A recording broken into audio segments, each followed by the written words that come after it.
Hey, good morning. How y'all doing? It is, well, red beard, and it is a damn fine day to talk about a book. And today we are here for Beard on King, episode 26, and we're going to talk about If It Bleeds. I missed this one when it came out. I read it in the last 4 or 5 months.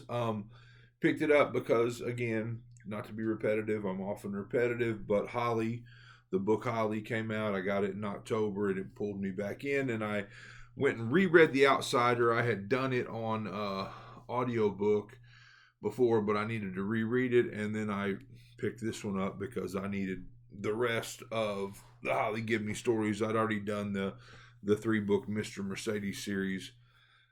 I think not last year, but the year before, like in 2022. So this is a collection of 4 novellas, I guess you would call them. I mean, they're a little long to be called short stories, but for me, probably 3 to 3.5 stars on the book as a whole. But you've got Mr. Harrigan's Phone, The Life of Chuck, If It Bleeds, and then Rat. And for me, they fell in order of my favorite stories, first, second, third, fourth, just as they're listed there. So, I mean, I guess that's to say that for me, the book got worse as it went on, but it wasn't like a horrible or anything like that. But so Mr. Harrigan's Phone, um, our main character is like 9 years old, and he starts working part time for this guy that lives up the hill. It's a rich recluse, owns a mansion, owned this big conglomerate before he retired, and then bought this little house, or bought this big mansion, or built this big mansion in this small town in Maine. And our main character, a young boy, goes and kind of starts working for him. This rich guy buys him a card with a lottery ticket every birthday, and he actually wins some money on on one of these lottery tickets, and he wants to give something back. And while this guy has about everything he could ever want, he's a Luddite, I think that's how you say it. And the kid buys him an iPhone, and kind of falls in love with the iPhone over time. But anyway, the guy eventually passes away, and our main character finds out he can still communicate through this iPhone to, or it seems like he can communicate to the guy in the grave, and starts to be like a genie in a bottle type situation where he mentions things that he would like to have resolved. There's a bully at school, and something happens. There was a drunk driver that hit, his favorite school teacher, and something happens. So he seems to be getting justice from the grave. Anyway, the second story in here is called The Life of Chuck. And it's one of those ones that on first reading, I probably would have said it was my least favorite. On letting it simmer, it's close to my favorite. I mean, again, I said that Harrigan's Phone was my favorite, but it's one of those. It could go either way. It could be your favorite or your least favorite. And for me, it was all about kind of the theme that I kind of felt there. It's told in 3 parts and is told in reverse order. So in reverse order, we are kind of a secondary character, but you think it's your main character because it's told in reverse order. Is going about his business and sees all these signs everywhere. Thanks Chuck for a great 39 years. You know, and it feels like it's the end of the world. It feels apocalyptic, so much so that um, um, they're watching the stars burn out. On the world, as Chuck lays in a hospital bed dying. And for me, it was kind of like the things that you feel are kind of unsubstantial or ineffectual or whatever, how much you do really mean to all the people around you, I guess.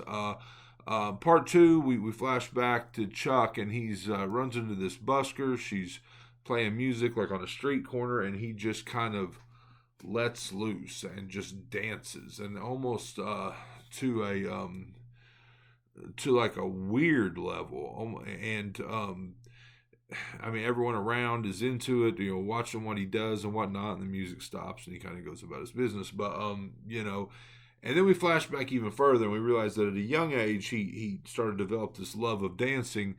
But there was a locked room in the house, a cupola. I don't even know what a cupola is, but a cupola. And eventually he kind of gets in there, and he is able through this door to witness himself dying of a brain tumor down the road. And so, again, thus kind of explaining why he would just let loose and dance like there's no tomorrow when the urge hit him, and so in all that, I mean, it's a pretty story, but told in reverse order, so kind of odd, like I said, on first read.